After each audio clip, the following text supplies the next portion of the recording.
My name is Grace Delaney, and I was supposed to spend my cousin's wedding evening babysitting 15 wild, sugar-fueled children in a countryside guest house. That was the plan everyone agreed made sense. After all, I'm the one who loves kids, the calm one, the responsible one. But that morning, something inside me shifted. Maybe it was the way the sky hung low and gray over the fields, or the strange heaviness that lingered around the old manor where the wedding would be held. Maybe it was something deeper, a quiet voice I'd ignored too long whispering, "Not this time." So, for the first time in years, I changed my plans. I didn't know then that one small decision would unravel a decades-old secret buried in our family's history, or that it would lead me through a night of fear, forgiveness, and unexpected love. This is the story of the wedding I almost missed, and how by saying no, I finally found everything I'd been missing. I never planned on being part of the wedding, not really. I was supposed to be tucked away in the side barn, surrounded by 15 sugar-fueled children with frosting on their fingers and grass stains on their knees, playing the role my family had quietly assigned me for years, the responsible one. The babysitter. My name is Grace Delaney, and in my family, that title carries the weight of a destiny no one asks about. They just assume. I've always been the one who can calm tantrums, braid hair, and keep toddlers from running face-first into cake tables. It's not that I dislike children. I'm a preschool teacher after all. But there's something about being hired by your own family that makes you feel invisible. The plan was simple. My cousin Sophie was getting married at the family estate, an old, sprawling countryside property our grandparents built decades ago, before half the barns fell into disrepair and the orchard stopped bearing fruit. The house sits between two gentle hills and a crooked pond that reflects the sky like glass when it's still. It used to feel magical when we were kids. Now, it just feels like a memory that doesn't know it's fading. When my mother called a month before the wedding, she didn't ask if I wanted to come as a guest. She asked if I could keep the little ones entertained. "You'll still be part of the day, sweetheart," she said, her voice sugar-coated with maternal logic. "And we'll pay you, of course. You know how much the kids love you." I almost laughed. Paid, by my own relatives, to miss the entire event. But I said yes, because saying no would mean a long, exhausting conversation about helping the family and being grateful you're needed. So I said yes. And yet, the night before the wedding, as I sat in my small apartment with a suitcase half-packed, something in me shifted. It wasn't a sudden rebellion, not really. More like a quiet awareness, the kind that sneaks up when you realize you're living by other people's expectations.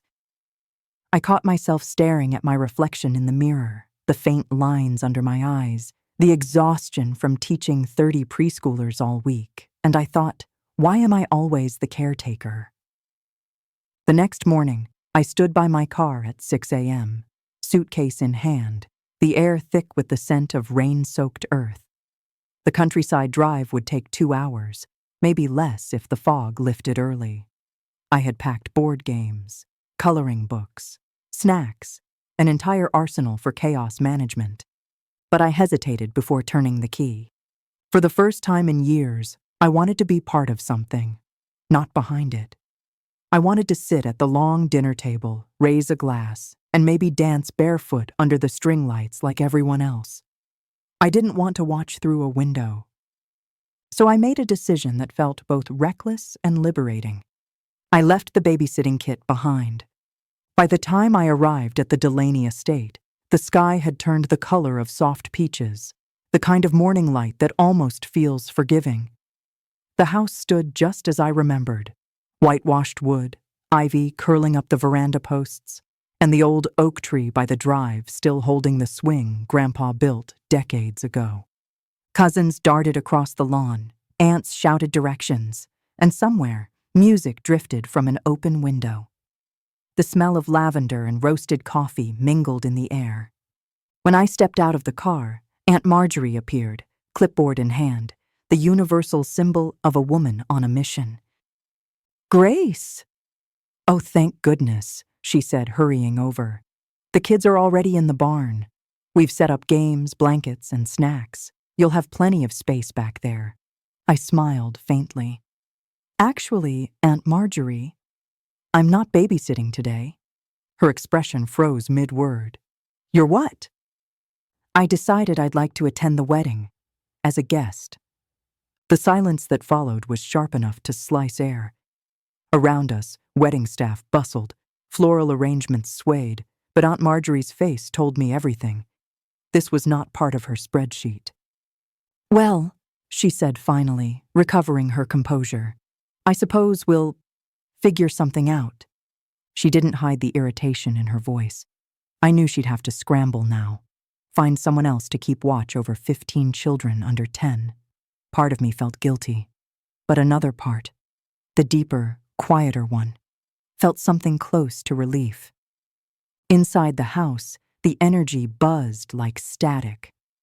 Bridesmaids darted between rooms, the air filled with perfume and nervous laughter. I found my mother in the kitchen, fussing over flower petals and table cards. Mom, I said gently, I'm not babysitting today. I told Marjorie. She looked up, eyes wide. Grace, why on earth would you change that now? Because I want to be part of the wedding, not the staff. Her mouth opened, then closed again. I saw the old instinct flash across her face, to argue, to guilt, to persuade, but she only sighed. You always were stubborn, she said, her voice softening. Fine. Just try not to get in the way. That stung more than I expected. By noon, guests began arriving, their cars crunching along the gravel drive. The lawn glimmered with white chairs and pastel ribbons. Children chased each other between the rows, the same group I was meant to corral. 15 of them, maybe more, little whirlwinds in miniature suits and floral dresses. I watched from the veranda, sipping lemonade, pretending not to notice the chaos building in the corner of my vision. That's when I saw him, a tall man by the old fence line, his sleeves rolled up, his hair catching the light in a way that made it look gold for a moment. He was talking to one of the caterers, but something about his posture, alert, observant, made me pause. I'd never seen him before.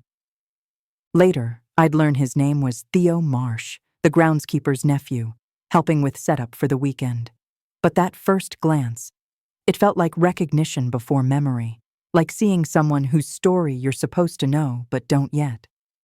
Our eyes met for half a second. He nodded politely, then returned to his work, stacking wooden chairs near the orchard path. I didn't know it then, but Theo would change the course of that day, and the way I understood myself. The ceremony began just as clouds drifted across the sun. Sophie, radiant in lace and wildflowers, walked down the aisle to a song her late father had written years ago. It was beautiful in a way that made your throat ache. For a while, everything felt perfect. And yet, something about the air felt different. Not bad, just charged, as if the estate itself was holding its breath. At one point, I glanced back toward the barn, the play area for the kids. The door was slightly ajar, shadows shifting inside. A flicker of movement caught my eye. Someone slipping through the side entrance, too tall to be a child. Maybe it was one of the hired helpers, I thought. But still, a strange unease trickled through me. That feeling stayed. During the reception, I found myself wandering to the orchard's edge, where the lanterns were being strung between trees. The late afternoon sun turned everything gold. Theo was there again, tying ribbons to branches. "You're not one of the bridesmaids, are you?" he asked when he noticed me watching. I laughed. "No, I'm the babysitter who quit." He smiled, slow and genuine.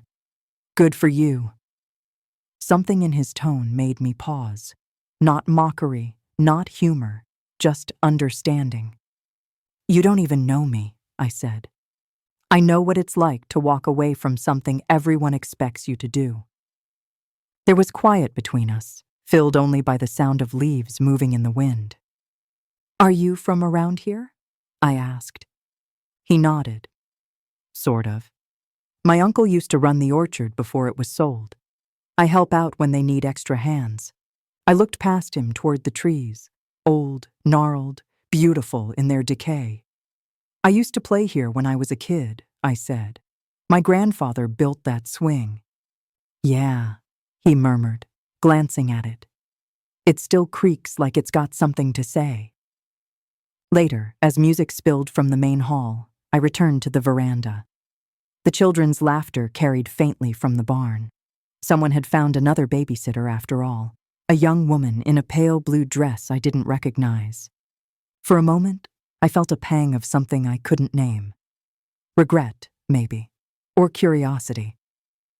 The barn door was still open, and I could see shapes moving inside. The kids dancing, the woman kneeling to tie a shoelace, her long hair falling forward. Something about her seemed oddly out of place, and though I couldn't have explained why, a small voice inside me whispered, "You should have been there." That night, the air turned cool and heavy with dew. Fairy lights glowed over the lawn. Sophie and her new husband shared their first dance while everyone gathered around, holding sparklers. It was beautiful, but I couldn't stop glancing toward the barn. For some reason, the new babysitter, whoever she was, hadn't come out once. And one by one, the children's laughter faded into silence. By the time the band packed up their instruments and the first lanterns began to flicker against the night, I was convinced I'd made the right choice, mostly. The barn was still lit, its old wood glowing amber under the string lights. From where I stood, I could see a few of the kids clustered near the doorway, tired and sticky with sugar. The woman in the blue dress, the new babysitter, sat in a wooden chair, one leg crossed over the other, watching them with an expression I couldn't quite read. At first glance, she looked gentle, calm even. But every so often, I caught a flicker in her posture, something taut, like she was listening for a sound no one else could hear. Maybe it was nothing. Weddings were noisy, chaotic things. Still, that unease in my stomach hadn't faded. It hovered there, soft but persistent, like the hum of a refrigerator you don't notice until it stops. After dinner, I drifted through the crowd, hugging cousins, complimenting outfits, avoiding small talk about my job and my still single status. The countryside air smelled of cut grass and champagne. I tried to enjoy it, to let go of the guilt that I'd left someone else in charge of the children I'd promised to look after. "Grace!" My mother waved me over from a table near the dance floor. "Come sit. You haven't eaten all day." I smiled and sat beside her, letting her fuss over me like I was still 16. "I'm fine, Mom, just taking it all in." "You always do that," she said. "Take everything in. You're your father's daughter that way." She meant it kindly, but I felt a small ache at the mention of him. Dad had passed 3 years ago, a quiet man who rarely spoke, but when he did, it was worth listening. He would have loved the countryside wedding, the music, the laughter. He would have found a corner and watched everyone with quiet amusement. The thought made me smile. And then, a scream shattered the air. It wasn't a loud, blood-curdling one, more like a sharp, startled cry, the kind that jerks every head in the room in the same direction. The barn. By the time I reached the door, several others were running too. Mothers, fathers, bridesmaids clutching their skirts. Inside, the warm, dusty air was thick with confusion. The babysitter stood near the center of the barn, pale and breathless. "They were right here," she stammered. "All of them. I looked away for a second. 5 kids, gone. Tiny shoes scattered on the floor, a toppled basket of apples, a chair knocked sideways. The rest of the children huddled in a corner, some crying, some staring wide-eyed toward the half-open back door. "Where do they go?" someone demanded. "I don't know," the babysitter whispered. "They were playing near the hay bales. Then they just—" She stopped herself, glancing toward the open door again. The wind blew through the crack, carrying the faintest echo of laughter. Or maybe it was the trees. Something in me snapped into focus. my teacher's instinct. I moved forward before I realized I was doing it. "Everyone, stop shouting," I said, louder than I meant to. The room went still. "We'll find them faster if we stay calm." Someone check the yard, others spread out by the orchard and the pond. Kids don't wander far when they're scared. The babysitter looked at me, relief flooding her face. "Please, I didn't mean—" "It's all right," I said. "Just tell me what direction they went." She pointed toward the orchard. And for the first time that night, I felt a chill that had nothing to do with the breeze. The orchard was a labyrinth of moonlit trunks and shifting shadows. The air smelled like damp earth and old bark. My heels sank into the soil as I followed the small footprints winding between the trees, 5 sets, scattered but visible in the mud. I should have called someone else to follow me, but something compelled me forward. Maybe guilt, maybe something deeper. The further I went, the quieter it became. The music from the wedding faded into distant echoes. Even the cicadas seemed to hush. Then, ahead, a flicker of movement, a glimmer of fabric between the trees. "Hello?" I called softly. "Kids? It's Grace. You can come out now." No answer, but I heard it, a faint giggle, and then a whisper. My pulse quickened. I moved toward the sound, brushing past low branches until I reached a clearing. The same old clearing where my cousins and I used to play when we were young. There was nothing there now but an old shed, half collapsed, its wooden door hanging crooked, and carved into the trunk beside it, initials, HM plus ED, my grandparents. I reached out, tracing the carving. I remembered Grandpa telling us stories about the orchard, how it was the heart of the family, planted before the house was even built. He used to say that every branch carried a story. Tonight, it felt like the orchard had something to say again. A twig snapped behind me. I turned sharply. Theo stood there, holding a lantern. "You shouldn't be out here alone," he said. I let out a shaky breath. "The kids, 5 of them, they ran this way." He frowned. "I already checked near the pond. Nothing there. Then they have to be here. Their footprints." I pointed to the ground, but the mud was smooth now, the earlier imprints fading into the night dew.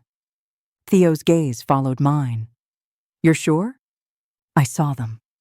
Just minutes ago." He looked at the shed. "That's the old storage hut. Been locked for years." I moved toward it anyway. The door gave a groan when I pushed. The padlock was missing, the latch bent. Inside, it smelled of cedar and dust. I lifted my lantern. Nothing. Just a stack of crates, a broken ladder, and old apple baskets. "They're not here," Theo said softly. But something about the crates caught my eye. One of them was newer, clean wood, no dust. And beneath it, a small discarded ribbon, pink with white polka dots. One of the little girls had been wearing it. I was sure of it. "They were here," I whispered. "Recently." Theo stepped closer. "Then where are they now?" Before I could answer, a faint melody drifted through the trees, distant, soft, and hauntingly familiar. A piano. But there was no piano in the orchard. We followed the sound, moving toward the house.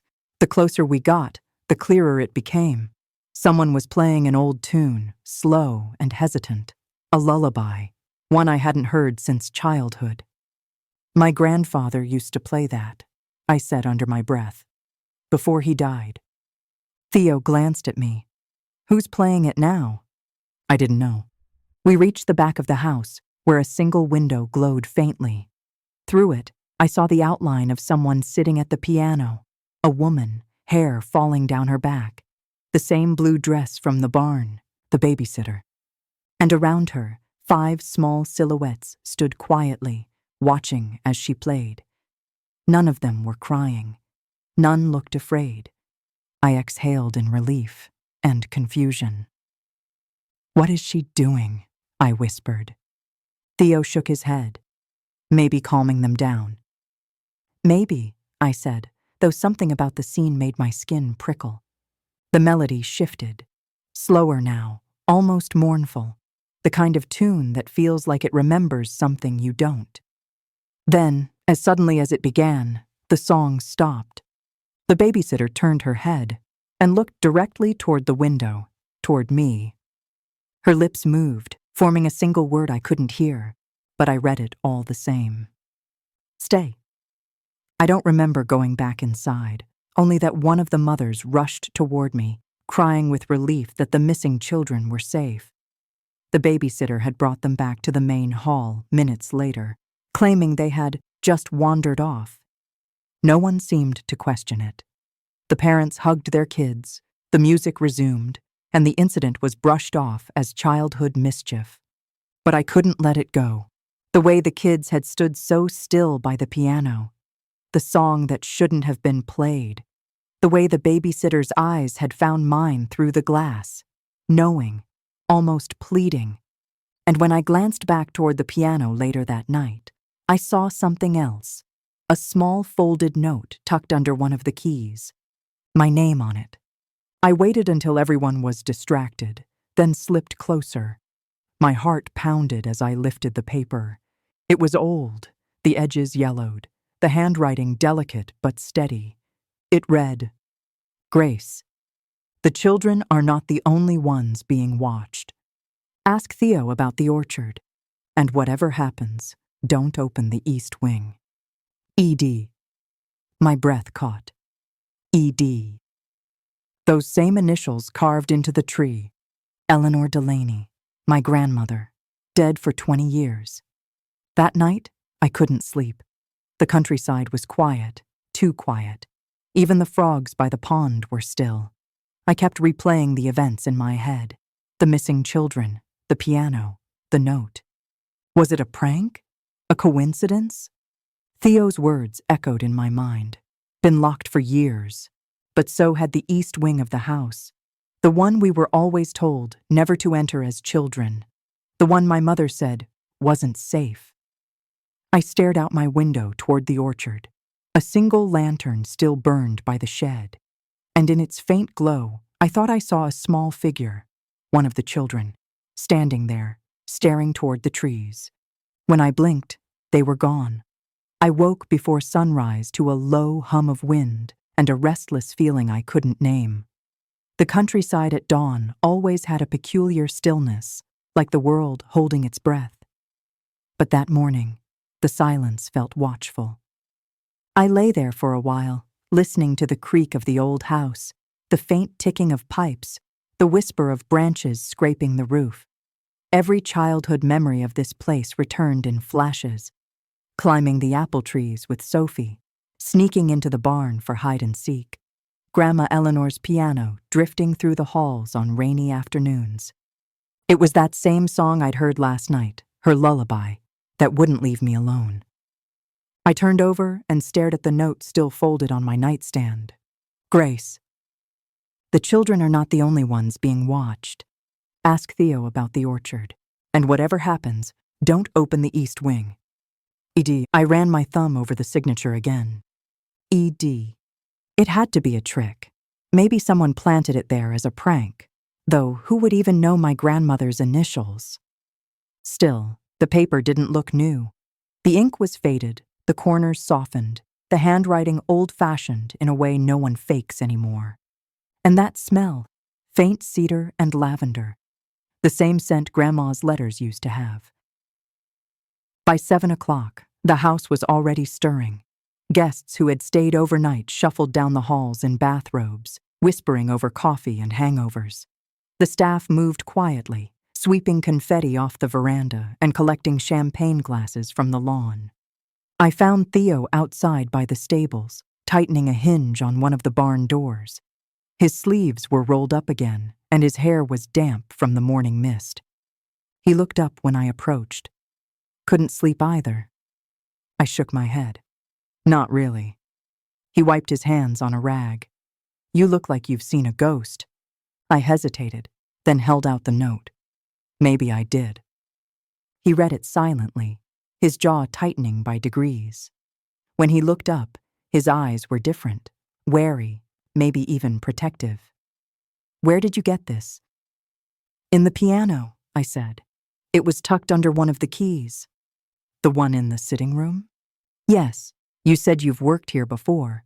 Do you know anything about the orchard or the east wing?" He exhaled slowly, glancing toward the hills. "A little. But it's not exactly something people like to talk about." "I'd still like to know." We walked toward the orchard together, our boots crunching through damp grass. The morning light filtered through the apple trees in pale gold ribbons. Despite the season, a few stubborn blossoms still clung to the branches, their petals trembling in the wind. "When my uncle ran the place," Theo began, "he told me stories about the Delaney's. How your grandparents used to host harvest festivals here every fall. The orchard was the heart of it all. People said Eleanor Delaney could make the trees bloom just by singing." I smiled faintly. "That sounds like her. She was different." "She was kind," Theo said softly, as if remembering. "But something changed after your grandfather died." The festivals stopped. The east wing was closed. My uncle said she used to come out here at night, sit by the old tree with a lantern and play her piano piece over and over. "The same song I heard last night," I said. He nodded. "The one that carries on the wind."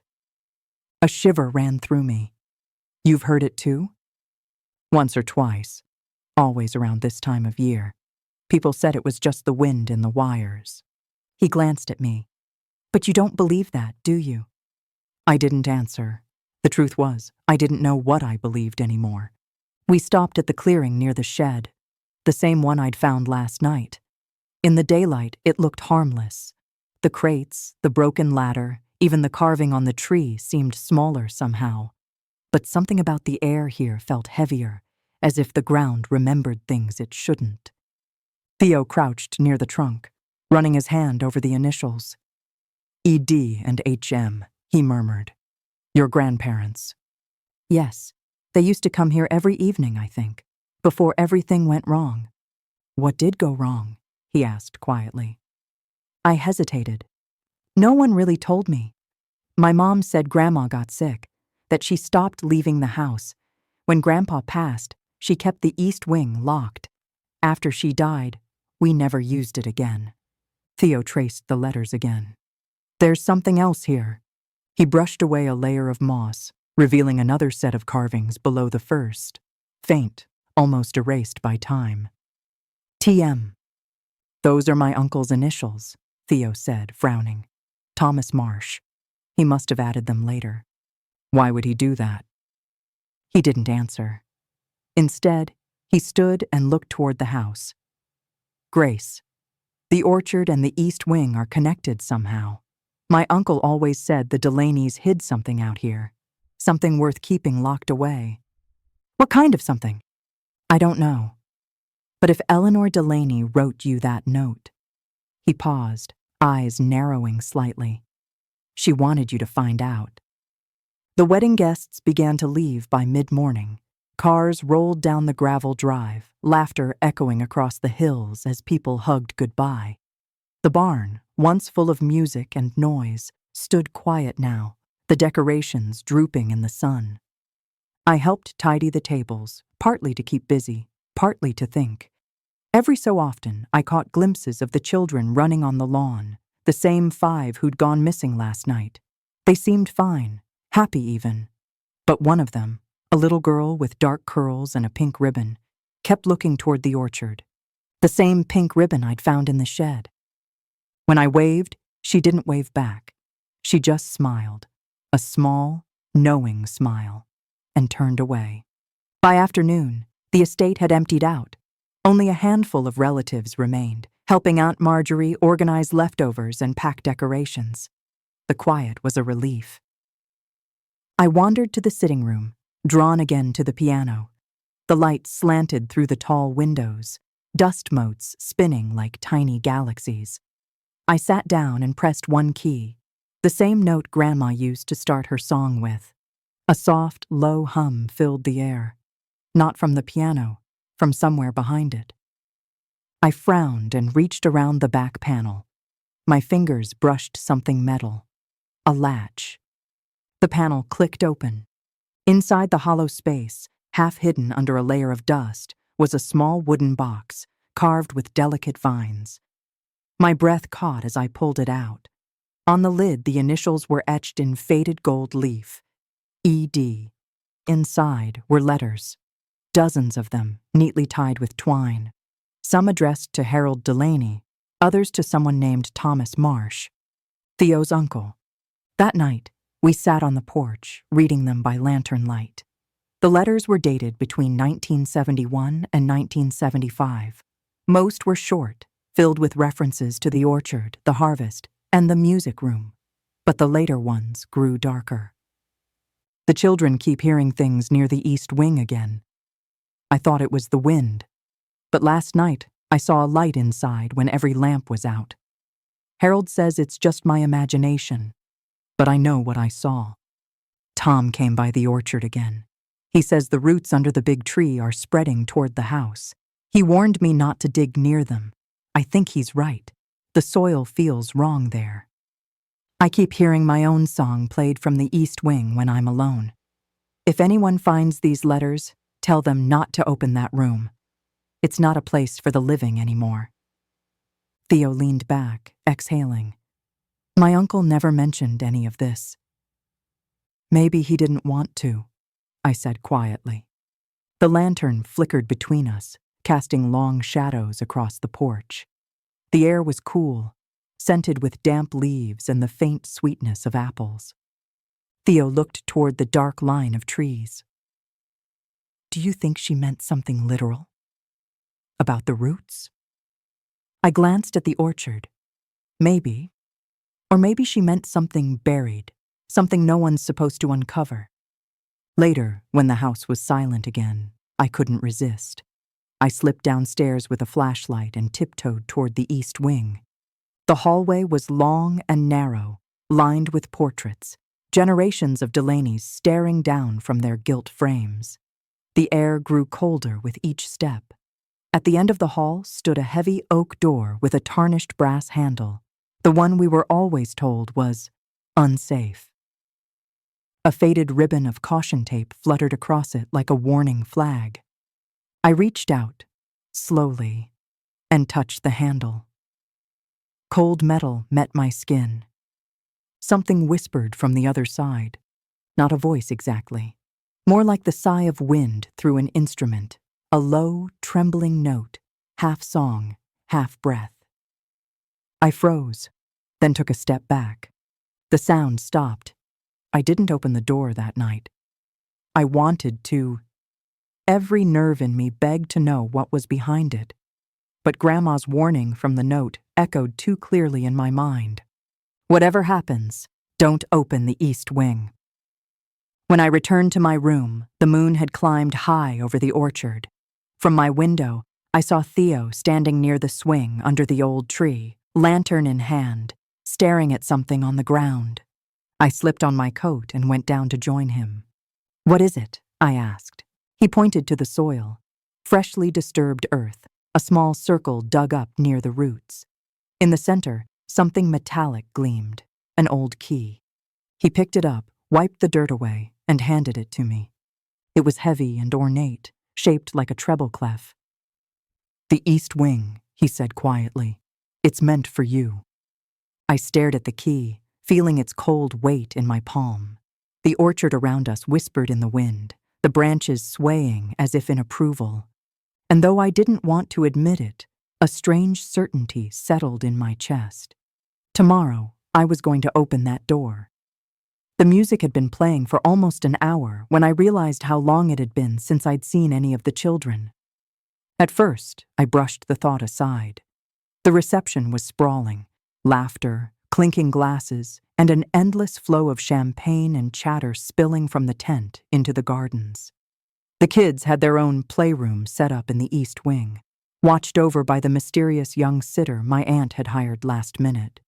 Everything had seemed fine when I'd peeked in earlier. Cartoons playing on a big screen, toys scattered across the rugs, the children's laughter echoing through the hall. But as twilight thickened into full evening, I couldn't shake the quiet prickling at the back of my neck. Maybe it was the teacher in me, that instinct that knows when silence stops being peaceful and starts being wrong. I looked toward the manor. The windows were dark. The playroom lights, which had been glowing earlier, were now off. A hollow thump of unease went through me. I turned to Theo, who was carrying a tray of glasses back to the bar area. "Have you seen the kids lately?" I asked, trying to sound casual. He paused. "The kids? I saw a few of them near the garden an hour ago, chasing each other. Why?" "The sitter's gone quiet," I said, my pulse starting to rise. "They should be inside." Theo frowned, setting down the tray. "I'll help you look." Together, we cut across the lawn. Laughter and applause from the tent faded behind us. The farther we walked, the quieter it grew, until the night's hum of crickets and distant frogs replaced the wedding music entirely.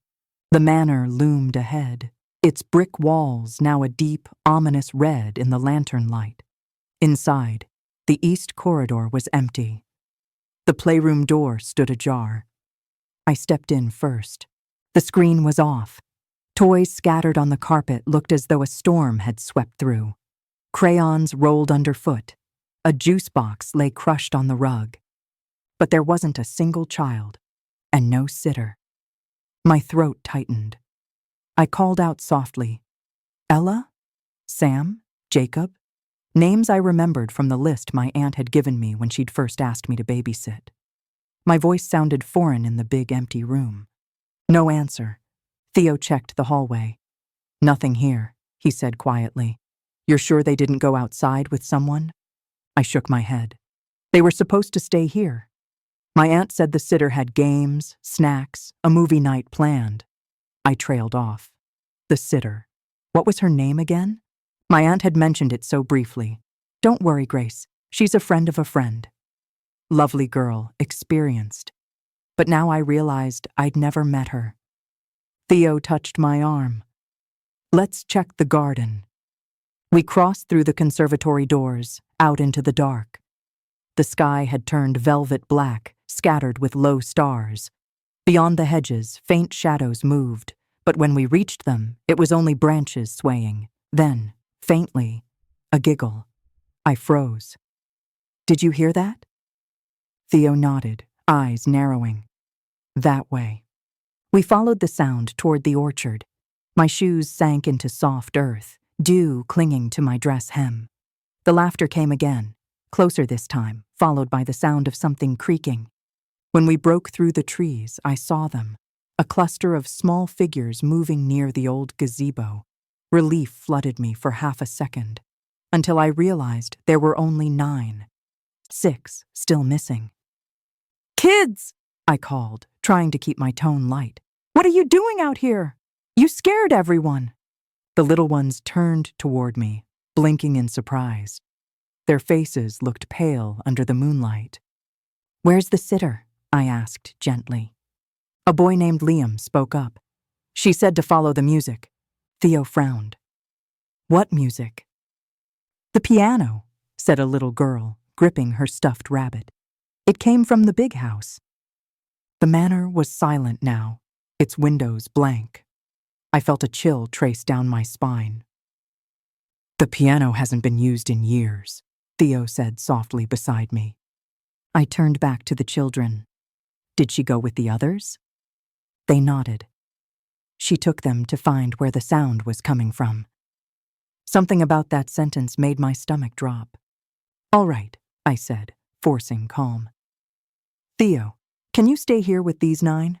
I'm going to check inside." He hesitated. "Grace, please, keep them here. I'll shout if I need help." The manor swallowed me in shadow as I stepped back through the side door.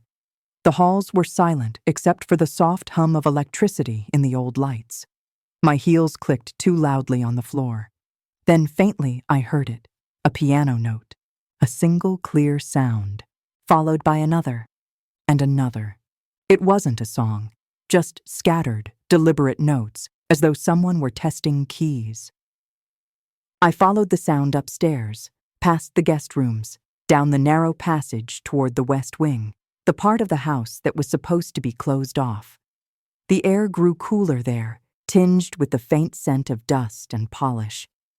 The piano's melody grew clearer, now forming a tune, something old-fashioned and strangely familiar.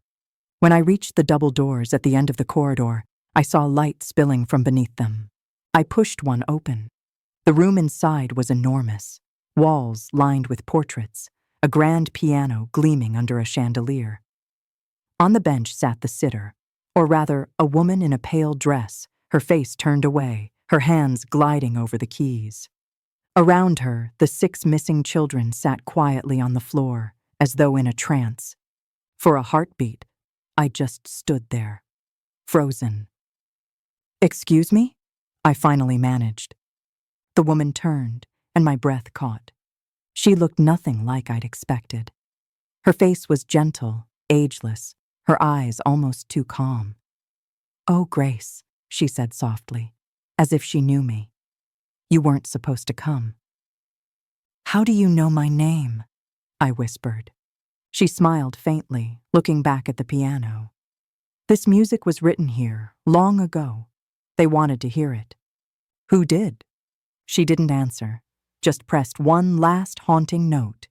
And then, as the sound faded, the chandelier flickered, and the children blinked, as if waking from a dream. "Miss Grace?" one of them murmured sleepily. The woman stood, smoothing her dress.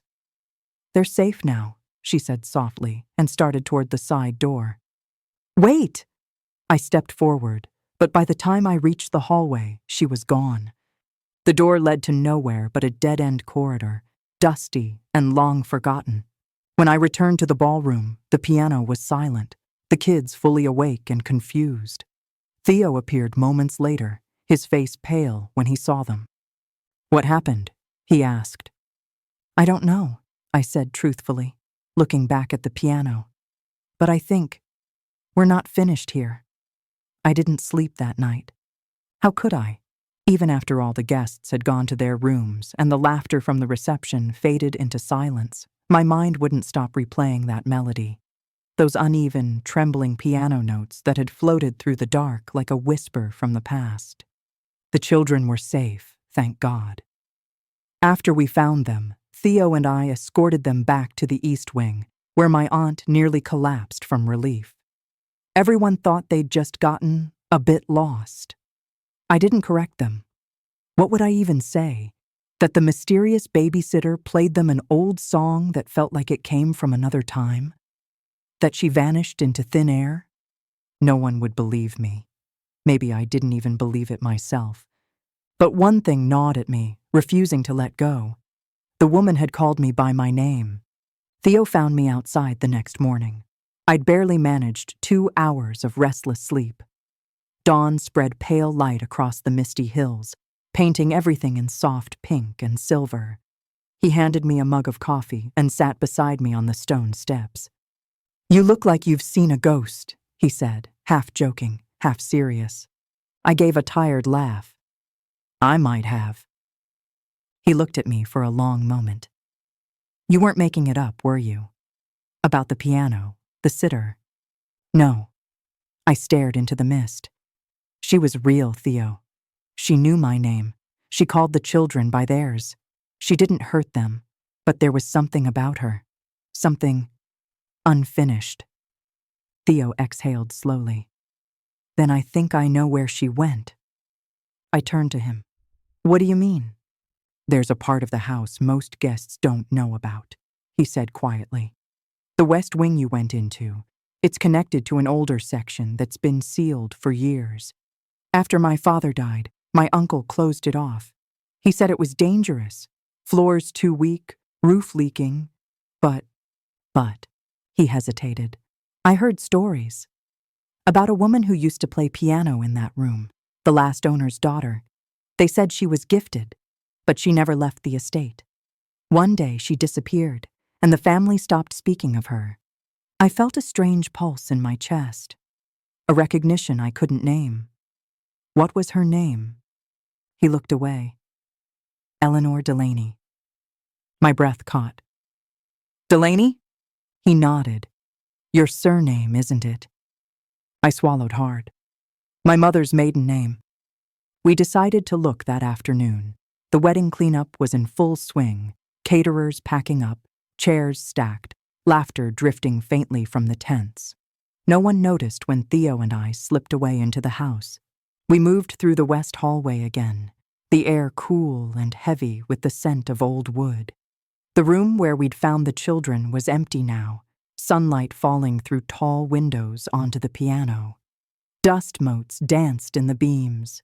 The keys were still faintly marked where her fingers had touched them. Theo went to the far corner, where a faded tapestry hung. Here, he said, this wall shouldn't exist. He pulled the fabric aside, revealing a narrow wooden door, smaller than the others, nearly hidden in shadow. The latch was rusted but still intact. My heart thudded. You've been in there before? He shook his head. Never. The lock gave way with a protesting creak. Cold air spilled out, musty and still, the kind of air that hadn't been breathed in decades. We stepped inside. The corridor beyond was narrow, walls paneled in dark oak. A few old paintings lined the sides, faded faces, forgotten eyes. Dust coated everything in a soft gray film. As we walked, I felt the oddest sensation, like the house itself was breathing, aware of us. We turned a corner and entered what had once been a sitting room. Everything was preserved as if time had simply stopped. Lace curtains, a cracked teacup on the table, an open book on the windowsill. And on the mantelpiece, framed in tarnished silver, was a photograph. A young woman in a white dress, sitting at a piano. Eleanor Delaney. Her face was unmistakable, the same calm, ageless eyes I'd seen the night before. I lifted the frame with trembling hands. Theo. She looks exactly the same. He came closer, staring. That picture must be nearly 80 years old. Then how? I didn't finish, because just then, something shifted under my foot. A loose floorboard. Theo knelt, pried it up carefully, and beneath, wrapped in yellowed fabric, was a stack of old letters. He handed them to me. My name leapt out from the first page in delicate, slanted handwriting. For Grace Delaney, when the music returns. My hands went cold. This is addressed to me. Theo's eyes widened. But that's impossible. I opened the first letter carefully, the paper brittle with age. Inside, the words seemed to hum with something alive. My dearest Grace, if you are reading this, it means the house has awakened again. The children will have heard the notes before anyone else. They always do. Music travels where memory sleeps. Do not be afraid. You come from a line that carries the same song in its blood. When I could no longer stay, I left it hidden here, not for revenge, not for sorrow, but for forgiveness. The truth lies beneath the piano. Play the final chord and listen. Beneath the note was a black and white photo of a man and woman standing together in front of the manor. The man looked exactly like Theo. And the woman, Eleanor. Theo stared at it, pale. That's my grandfather, he whispered. And her. Your family and mine, I said softly. They were connected. The locket trembled faintly in my hand, or maybe it was just me shaking. Inside, 2 initials intertwined, E.D. and T.R., Eleanor Delaney, Thomas Rivers, Theo Rivers. It all made sense. Our families had once loved, once lost, and for some reason, that love had been buried along with the music. Until now. That night, I sat at the piano again. Theo stood beside me.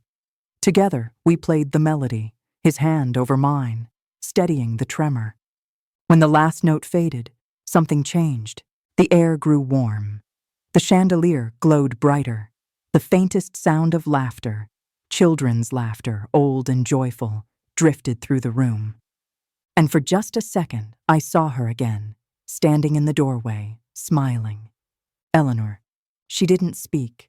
She didn't need to. Her eyes met mine, full of peace. Then she turned, her form shimmering like light reflected on water, and faded away. The room felt lighter, as though a weight had finally lifted. Theo took my hand. "I think she wanted us to find each other," he said quietly. I nodded, tears in my eyes. "I think so too." The wedding had been meant to celebrate one love story, but somehow it had uncovered another, one written long before I was born and carried forward by echoes, bloodlines, and a song that refused to die. As we left the piano room behind, I looked back once more. For the first time, the house felt truly alive, not haunted, but healed. I thought the house would be quiet after that night, but it wasn't. It wasn't noisy, not in any ordinary way. Rather, it seemed to hum softly, like the air itself had begun to breathe again. The floors creaked in familiar rhythms. The wind through the shutters sounded like distant music. The silence was no longer empty, it was alive. Theo said it was imagination. I wasn't so sure. After we played the song, the old piano had fallen completely silent, as though resting after a lifetime of carrying someone else's grief. I left the box and the letters on the mantel. Something in me felt that they belonged there, like the house would keep them safe. But I couldn't stop thinking about that photograph. Eleanor Delaney and Thomas Rivers. Her initials intertwined with his inside the locket, hidden beneath the piano for decades. My family and his, bound by something they had both kept secret. The morning after the discovery, the wedding festivities were over. Most of the guests had already left, driving back toward the city. The lawns were scattered with confetti and half-wilted flowers. My aunt hugged me tight before leaving, still oblivious to everything that had happened. "Thank you for helping with the kids," she said. "I heard you were wonderful." I smiled faintly. "They were wonderful, Aunt May. Just curious." She laughed, kissed my cheek, and bustled off toward the car. Theo stood nearby, hands in his pockets, watching the vans drive away. "Well," he said, "I guess that's that." "Not quite." He raised an eyebrow. I glanced toward the manor. That letter said the truth was beneath the piano. But what if there's more? What if Eleanor was trying to tell us something about why she hid it? Why our family stopped speaking? Theo hesitated. "Grace, that's been buried for nearly a century." "So was she," I said quietly, "and she came back for a reason."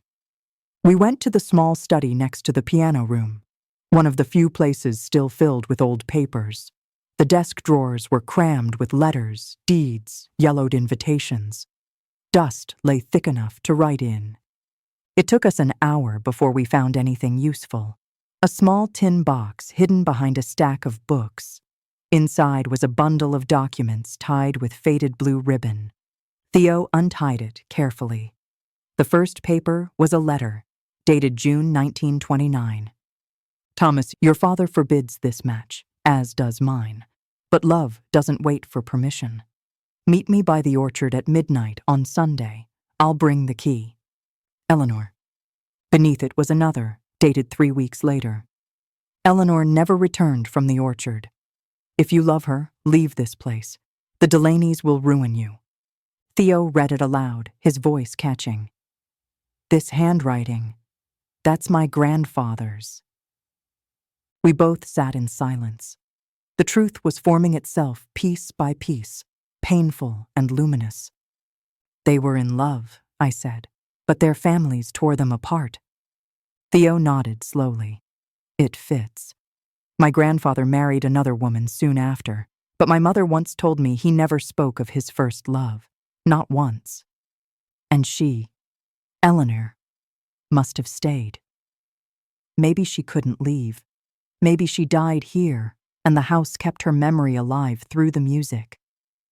I traced the delicate script with my fingers. She didn't want revenge. She wanted forgiveness. That night, after dinner, Theo and I sat together outside the manor. The air smelled of rain and wild lavender. The moon hung low over the hills, silvering everything in its glow. "I've been thinking," Theo said quietly. "The locket. Maybe we should bury it back where she asked him to meet, in the orchard." I looked up at him. "You mean, put it to rest?" He nodded. "So she can, finally." We went at midnight, fittingly, the same hour Eleanor had written about in her letter. The orchard was hushed, the trees whispering softly in the night breeze. We found an old stone near the center, cracked and overgrown with moss. Theo knelt, brushing it clear. There was no inscription, just the faint outline of a heart carved long ago. Without a word, he handed me the locket. "Do you want to say something?" he asked. I swallowed the lump in my throat. "Yes." I held the locket tightly and whispered into the quiet. "You were heard, you were found, and you were loved, then and now." We placed the locket beneath the stone. Theo set his hand over mine for a moment. The air felt warmer, softer, as though the earth itself exhaled. When we stood, I could have sworn I heard a piano note drift from the manor. Just one. A final goodbye. After that night, things began to change, subtly, beautifully. The house that had once felt cold now seemed to welcome every sound, every laugh, every new memory. My aunt decided to keep the estate open, turning it into a small retreat for artists and musicians. She said she'd always felt the place had good bones, but needed new life. I stayed to help for a while. So did Theo. We spent long afternoons restoring the rooms, clearing dust, repainting the old window frames. The piano stayed in the music room, polished and quiet. Sometimes, when the light hit it just right, the locket's reflection shimmered faintly across the keys, even though it was buried in the orchard. "Echoes," Theo said once, smiling. "She's still around." Maybe she was. One evening, while sorting through the remaining letters, I found one more envelope at the bottom of the box, thin, unmarked. Inside was a short note, written in a different hand, newer and stronger. "For those who find the truth, keep the music alive." At the bottom were the initials TR. Theo looked at it, then at me. "He must have come back," he whispered, "after she vanished." I nodded, and he must have hidden this, for us. He smiled faintly, for the families to make peace. Weeks passed. The countryside shifted toward autumn. The orchards turned gold and red, and the air smelled of apples and wood smoke. One morning, Theo found me sitting at the piano again. "You're playing it differently," he said. "I'm finishing it," I replied softly. I think she left it incomplete on purpose, waiting for someone to write the ending. The melody filled the room again, but this time it was lighter, brighter, carried not by longing, but by peace. When I hit the final chord, sunlight burst through the window, catching the dust in a swirl of gold. Theo leaned against the wall, eyes closed, listening. When the last note faded, he whispered, "I think she'd like that ending." So do I. That evening, I sat alone on the porch, watching the sky fade from pink to indigo. The manor behind me glowed softly in the twilight. It wasn't haunted anymore. It was whole. The children had gone home, the wedding guests long since scattered, and yet something about that weekend had rearranged everything inside me. I'd come here expecting to babysit 15 kids. I'd stayed to uncover a story buried for generations. And somehow, in the middle of ghosts and secrets, I'd found something more, a connection that was both new and impossibly old. Theo came out quietly, sitting beside me. "What now?" he asked. I smiled. "Now? We keep the music alive." He looked at me, that quiet, steady look that said more than words. "Together?" "Together." The orchard rustled in the distance, a gentle wind passing through the branches. For just a second, it sounded like laughter. Or maybe, if you listened closely enough, it was the echo of a piano playing somewhere beyond time, finally, beautifully, at peace. The rain had stopped some time before dawn, leaving the world washed clean and quiet. I woke up on the couch in the sitting room, the smell of damp earth and roses drifting through the open window. The house was still, no music, no laughter, no wedding chatter. Just the creak of old floorboards settling after a long, restless night. For a moment, I didn't know where I was. Then it all came back. The children, the hidden wing, the letter, Theo. I sat up slowly, wincing as I felt the ache in my shoulders. Someone had covered me with a quilt. I glanced toward the doorway and saw Aunt Margaret sitting in the high-backed chair by the fire. Her hands were clasped tightly in her lap. She looked exhausted, the kind of exhaustion that comes not from lack of sleep, but from facing something you've been running from for years. "You found it, didn't you?" she said softly. "The letter," I replied. My voice cracked. "Yes." She nodded, eyes distant. I always wondered if it was still here. I waited, giving her space to speak. "My father and Theo's grandmother were close," she began, her voice trembling. "More than friends, though they never said so out loud. But he was engaged already. To my mother. When your grandfather died, this house came under my parents' name, and Theo's family. They were told to leave. There was bitterness. Accusations. My father tried to make it right later, but by then it was too late." I pulled the letter from my pocket, creased, stained, but intact. I'd read it a dozen times during the night. It was written by my great-grandfather to Theo's grandmother, apologizing, confessing his love, and begging her forgiveness. He had hidden it inside the piano bench, hoping she'd find it someday. She never did. "Does Theo know?" I asked. Aunt Margaret shook her head. "I told him part of it when he started working here, but not everything. He deserved to know more." The sunlight was beginning to warm the window panes, soft gold spilling across the floor. In it, Aunt Margaret looked smaller, more fragile.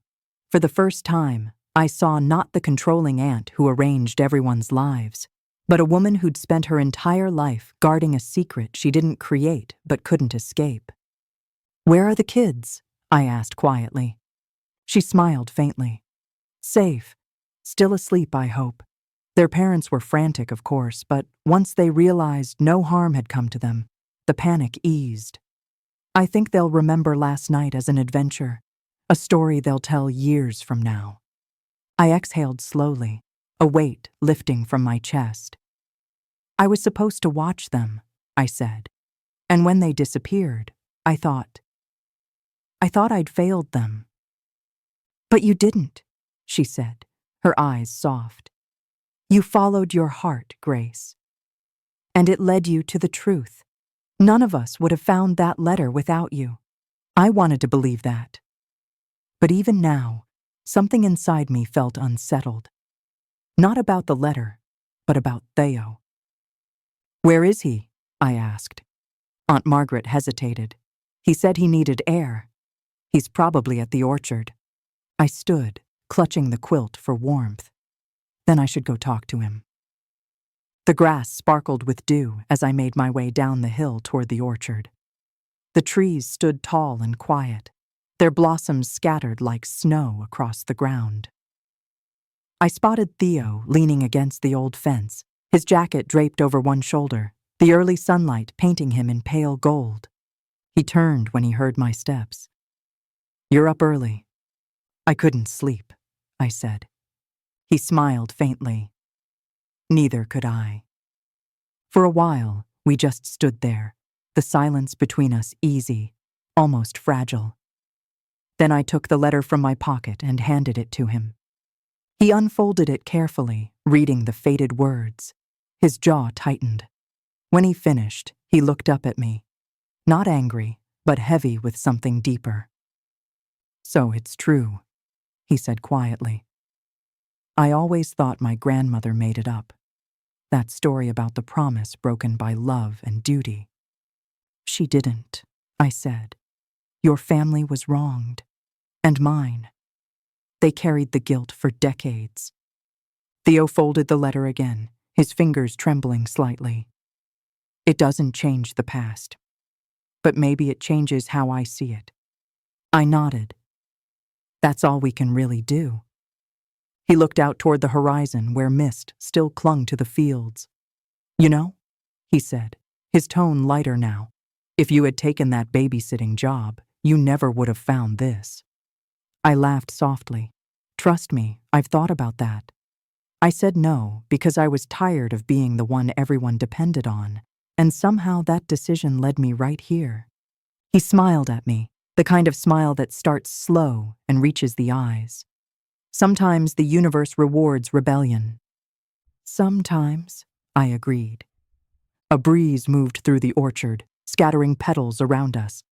One landed in my hair, and he reached out, brushing it away with a touch that lingered just a second longer than necessary.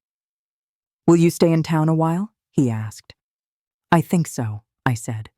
I need to help Aunt Margaret sort through everything. And maybe I want to see what else this place has to tell me. Then I'll see you around, he said. I smiled. I hope you do. Back at the manor, the cleanup had begun. The wedding decorations looked oddly out of place in the morning light. Deflated balloons, wilting flowers, a stray shoe left behind near the dance floor. The kids were running in the garden, laughter echoing like nothing had ever gone wrong. Life, in its strange, forgiving way, was moving forward. As I watched them play, I felt a small hand slip into mine. It was Lily, the youngest of the bunch, curly-haired and wide-eyed. Miss Grace, she said solemnly, are you going to watch us again next time? I smiled down at her. Maybe, I said, but I think next time we'll all stay in the garden. She nodded gravely, satisfied with that. Then she skipped off toward the others, her giggles carrying on the wind. Aunt Margaret appeared beside me, holding 2 cups of tea. You did good, Grace, she said softly. I took the cup, letting the warmth seep into my hands. I think we all did. We stood there for a long while, watching the children, the sunlight, the quiet countryside waking around us. The manor no longer felt haunted, just old, beautiful, and full of stories that had finally been told. And as I looked toward the orchard, where Theo was walking back toward the house, I realized something. Sometimes the plans we abandon are the ones that lead us where we were always meant to go. End of part 7. Would you like me to continue with part 8, final part, the wedding I almost missed, where Grace finds full closure and the story wraps with warmth and resolution? You said 8. ChatGPT said, Part 8, the wedding I almost missed, approximately 2,500 words, final part. The countryside has a way of softening after a storm. The sky the next morning was a watercolor wash of pink and gold, the fields glistening as if the earth itself had taken a deep breath and decided to forgive the night. From my window at the manor, I could see the orchard stretching beyond the mist, calm, endless, familiar in a way it hadn't been before. For the first time in years, I felt peace. Downstairs, the remnants of the wedding had all but vanished. The staff moved quietly, gathering up stray ribbons, folding tables, sweeping away rose petals that had lost their color overnight. The house was returning to itself, quieter, humbler, almost grateful to rest.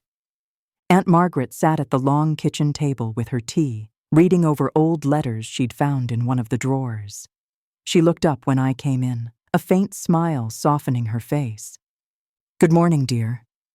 Morning, I said, pouring myself coffee. How are you feeling? Like I've exhaled for the first time in 30 years, she said with a small laugh. It's strange, isn't it? How truth feels both heavy and light. I sat across from her. I think truth was always meant to set things free. It's the lies that trap us. She nodded, her gaze distant but thoughtful. You've always had that kind of wisdom, Grace. I used to think it was from working with children, but now I see it's something deeper, a way you listen to the world. I smiled at that. For so long, I'd been the responsible one, the one who stayed calm when others panicked, who took the extra shift, who never said no. And yet, the one time I did say no, the one time I changed my plans, everything had shifted. Maybe the world rewards stillness, not obedience. Later that morning, I wandered outside. The grass was damp beneath my shoes, and the air was filled with the scent of rain and lavender. A few guests were still lingering, packing their cars, waving goodbye with tired smiles. Children ran circles around the garden, their energy undimmed. Theo was by the old stone wall, talking to one of the groundskeepers. He turned as I approached, the sunlight catching in his hair. "You found your way back," he said. "I said I would," I replied. "Did you sleep at all?" "Barely," he admitted, then grinned. "But I don't feel tired. It's strange." "It's relief," I said. "It's what happens when you stop carrying a story alone." He looked at me for a long moment, something unspoken passing between us. Gratitude, maybe, or the quiet beginning of something that didn't need to be named yet. "Your aunt told me you're staying a few more days," he said. "I think I will," I said. "There's still a lot to sort out, and I kind of want to see the orchard at sunrise again before I leave." He smiled. "Then I'll make sure the gate's open for you." For a while, we just stood there, the silence stretching comfortably. Then he nodded toward the manor. "You should go see the kids before they leave. They've been asking for you." Inside, the children were clustered around the staircase, turning the banister into a makeshift slide. Lily spotted me first. "Miss Grace," she squealed, running over and wrapping her small arms around my legs. "We thought you were gone." "Not yet," I laughed, kneeling to her height. "Did you all have fun yesterday?" She nodded vigorously. "We went on an adventure, and we found a secret room, and dash dash," her older cousin interrupted. "And Miss Grace saved us," he said solemnly. I felt my heart tighten. "You all saved yourselves," I said gently. "You listened to each other. You stayed brave. That's what matters." One by one, they hugged me goodbye, leaving behind a blur of giggles and sticky fingerprints. I didn't mind. Children have a way of grounding you in the present, of reminding you that the world keeps spinning, no matter how tangled the past becomes.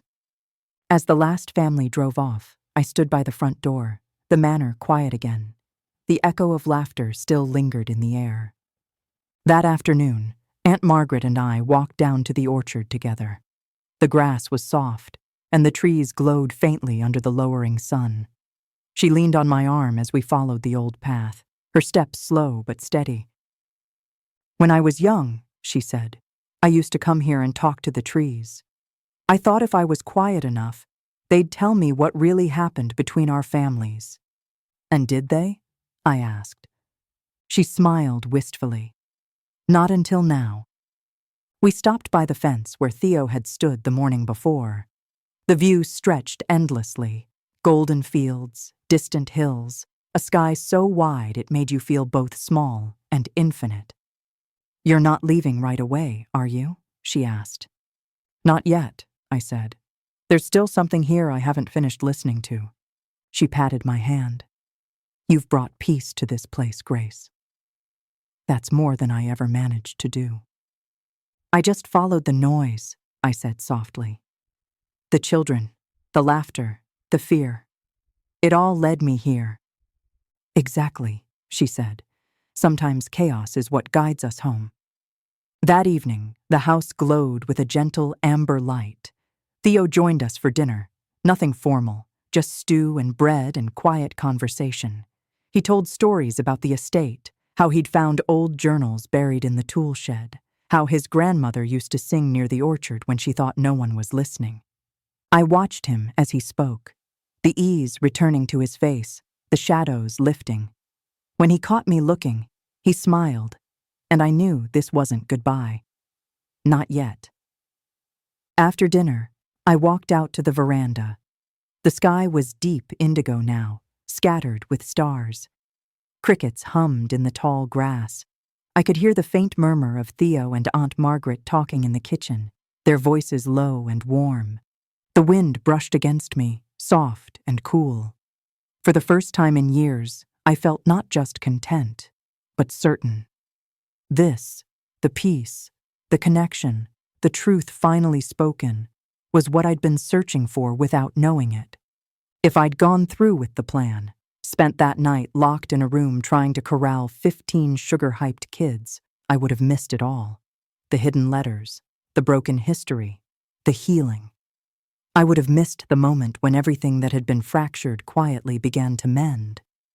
I would have missed the wedding that wasn't really about vows or flowers or champagne, but about second chances. The next morning, I left the manor early.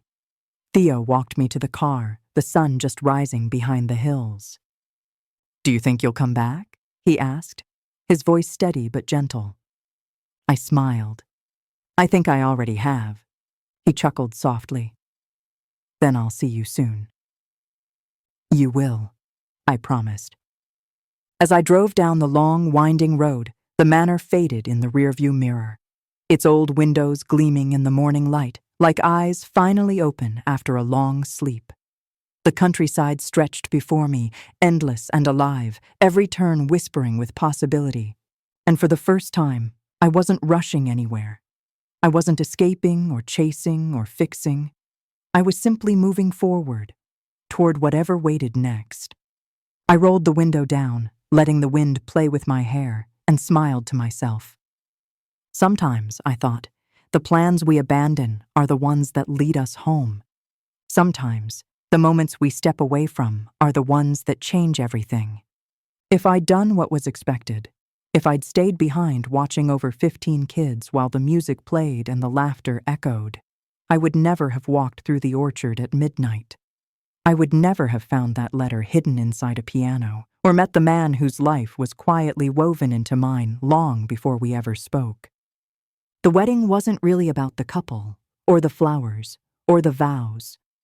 It was about something bigger: forgiveness, truth, and the strange, gentle way life gives us a second chance when we least expect it. Now, when I think back to that day, I don't remember the chaos or the fear. I remember the morning after, the golden light on the orchard leaves, the children's laughter echoing through the garden, and the feeling of something inside me finally settling into place. I didn't miss that wedding. I just arrived where I was meant to be.